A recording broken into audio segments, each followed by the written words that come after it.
How's it? It's been over a year since the last two foiling videos. I wanted to try and blog everything, as it was happening, but the sport moved so fast in this last year, it was impossible to keep up with it. There was too much to learn, too much to prototype. We were playing around on everything. I started kite foiling. That took me in a new direction. We started playing with surf wings on kite, and even more. All stuff that hopefully we can now share with you. The plan is to do more regular vlogs, so stay tuned, subscribe, whatever you need to do. There's even a better way to get into foiling. You don't need no boat, you don't need a kite, you don't need any of that. I mean, those are all lovely ways to do it. But you can just go and find a piece of flat water and do it. You might need to get an extra wing if you're a heavier person. But if you're light, and when I say light, I'm talking under 70 kgs, you can flat water foil on a surf wing. An 8-foot longboard in the surf is proving to be a great platform to learn off. Kind of retrofitted with your foil. And that needs to be done correctly. You need to shim out your tail rocker. Go check that out. Invader Foils have done a whole thing on that. But the longboard's proven itself, and a big thanks to Phil from Invader Foils for showing me that. And it's really easy. The board's long enough to have glide, so your paddle in speed is great. Which helps a lot. You're not having to get punted by a foamy, as what we're doing on these boards.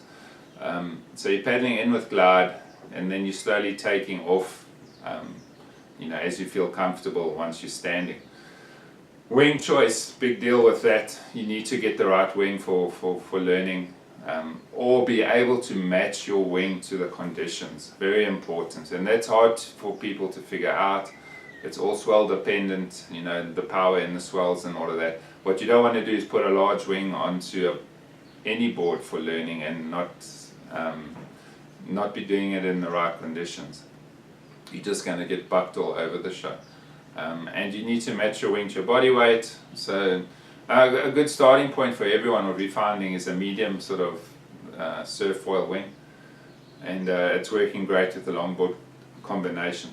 But moving away from that, after the board I was using in those last videos, I very quickly built my own board. It's kind of what I do in this place. We're still setting up. It's taken longer than it should, but I built my own board, and this little thing here is what I ride in the surf. It's a whole different technique to taking off on a longboard. But just as easy once you've learned. And you need to learn to do it, not to stand up on a board. That's stock standard. In fact, on a short board like this, it's very hard to put your feet in the wrong place because there's just no board to put in the wrong place. This is a 4'7", it's a 140, so it's essentially the length of a run-of-the-mill kite board, twin-tip kite board. I built this board. This is the first prototype. I built it and I nailed it first time, which was amazing. But I did put a lot of effort into trying to get it right and a lot of research. But it has worked amazingly. It's worked perfectly, in fact. It's not the board for people who aren't familiar with, for people who don't have a history of surfing. Yes, you can put a lighter person on here, or someone new to surfing who's light, like a child, or somebody with less, again, back under 70 kgs. I'd say this is going to be fine for you to even learn to foil, and I've done that with some guys, and it works for them with the right wing combination again. But heavier adults who don't have much surfing experience, if you're willing to battle, you'll figure it out. It's a whole different technique to anything else you've done in surfing. Quite a lot easier, in fact, but you need to choose the right ways, or the better term would be to choose the wrong ways. This concept of riding these tiny little 4'7" boards, it works on getting punted by a foamy. Yeah, you can take off on a pitching wave, but that takes a whole new skill set and full commitment, and if you come from a half-pipe skateboarding background, you're going to kind of find that useful. But yeah, this works for foiling, and because it's short, it works for pumping. Big foamies that have lost their power on the inside work really well, so you can ride inside sections on big days. That's been a lot of fun. But it's a whole new concept. It's not new. It's all happened in this last year, and I don't want to say it's an advanced type of foiling, because it isn't really. You can put a child that's never ever been on a foil or never ever surfed, and you can see my videos of my stepson doing that. It's an easy way to learn. It's an easy way to tow people up on a rope. Just, you put a child in this, you can run them up with a rope, or you can walk them up, in fact. The board's got volume, it floats me, I push under with it. It's everything you need for a lot of things. I'm not going to get into the design of this board, but I will at a later stage, go through all of that. But to give you an idea, there you can see the volume, and it's quite a flat board for a lot of reasons. It's got interesting rail shapes for a whole lot of reasons. And the thing I want to talk about more now is what's going on here. To start off with, putting a foil onto your surfboard works, but you need to shim out the tail rocker. As you can see on this board, it's very, very flat right through the bottom. And the important thing is that your hull of your board is parallel to the deck of the board. Otherwise you have a board that rides at a strange angle, and you can get used to that, unfortunately, and it seems fine to you as the rider, but it looks a bit weird from the outside. And you want to have your deck being parallel to your fuselage, because that's what's giving you your pitch control. If that's all out, your eye is deceiving you and it's all a mess. So if you're using a regular surfboard and you're cutting the tail off or doing whatever you're doing to make it shorter or whatever, make sure that you are mounting the foil parallel to the deck of the board. And the way to do that is to shim it out at the back. You're putting a spacer under the back of your plate, and you're getting it up to the right height.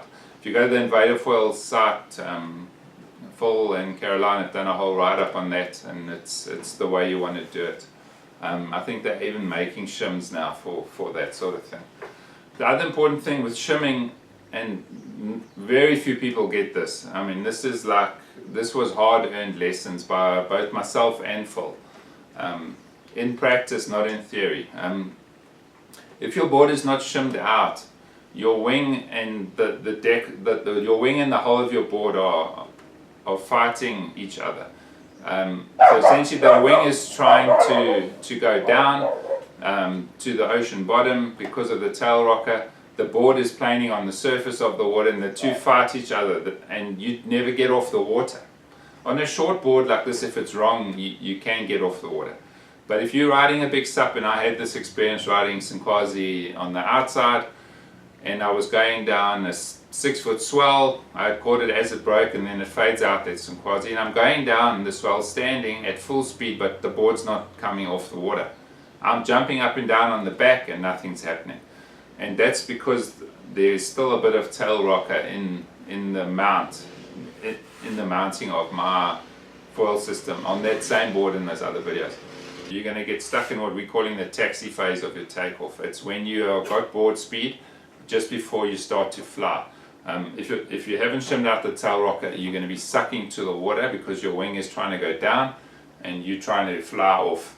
So during that taxi phase, it's very important that your wing is riding parallel to the surface of the water that you are on, and the hull is the surface of the water when you're taxiing along it. So you need to get rid of the tail rocker. At the same time, you want your installation to be as parallel to the deck of your board as possible.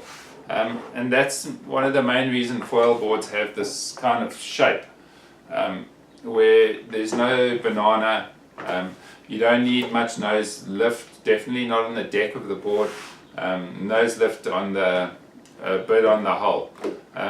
But I will do a whole video just on these specific boards that I'm making, and you know what that's all about. This is to help the guys doing their own installation. And while we're on that subject, this board has two different mast mounts in it. The one's a fixed position mount, and the other one is a track system. The track system slides up and down. This is a track system here. You can see it, there's 4 bolts and it slides up and down. It is on this bottom board here, it is fixed. So you can do that. You can mount it if you know exactly where it needs to be for a specific wing, for a specific board, for a specific weighted rider.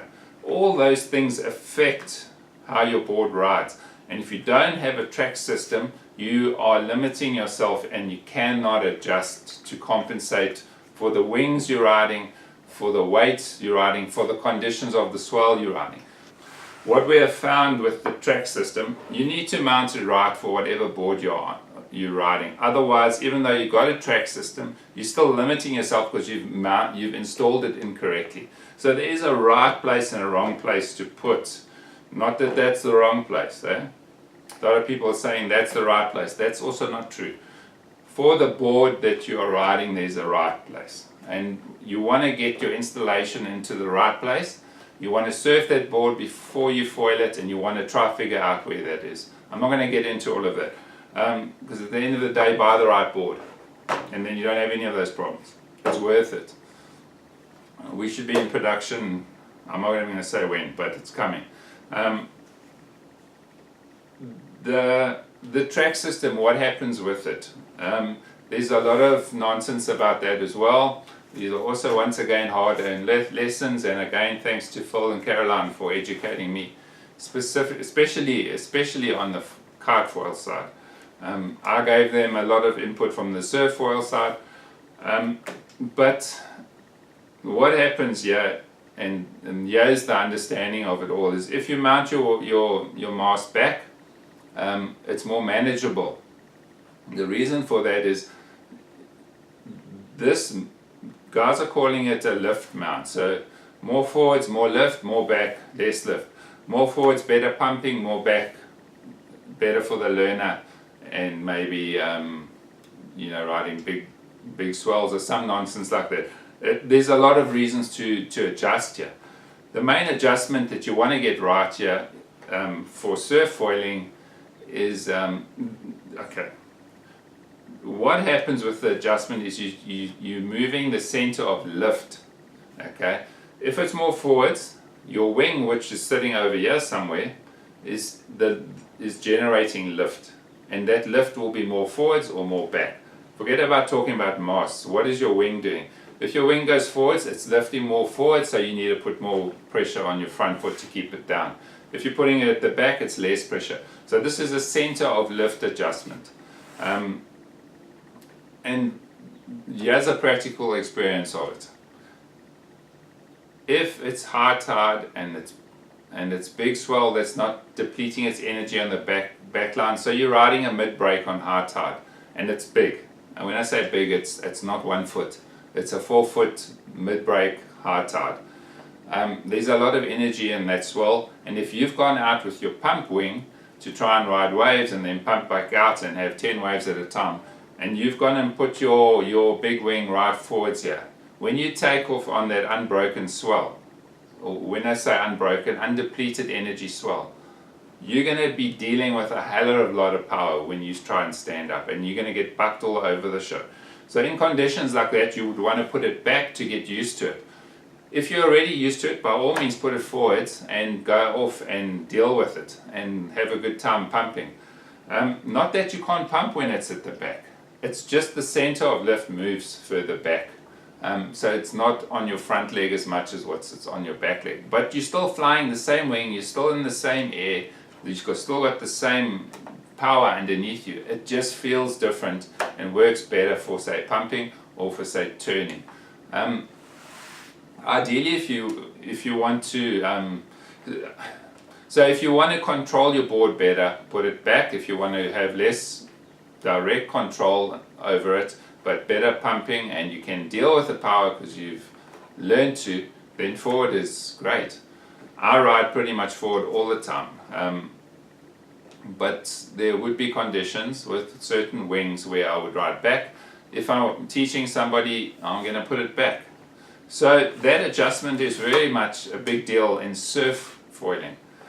In kite foiling it's even more of a deal. So on the same board, going kiting with the same big wing I surf with, and that's the beauty of the invader foil things, which I'll talk about later, is you can kite and surf the same thing, the same wings. In the kiting thing, while I've got the board out here, moving your wing forwards relieves the back foot pressure. Now there's a whole different science behind that. The kite has got a heavy pendulum action against your front wing, and that comes up and you're into the feel of the way the board rides. If you're in a fixed mount position, you can't compensate for that. You start to do all other kinds of things to try and get rid of that foot pressure. So in kiting, this same board with the same surf wing are mounted completely different in the track system. If I have it too far back, my back leg is dead within one run. If I move it forwards, I can stand with my 2 feet together and it's amazing. I can put my back foot at the back of the board, it's still fine. I can move around a lot. So you need to set up your track system for the wings you're riding, for whether you're kiting or whether you surf foiling. Aluminium and carbon masts, etc., etc. We're making the sport more interchangeable. But within a brand like Invader Foil, the wings, you're going to be changing these things all the time, depending on what you want to do, depending on what the conditions are doing.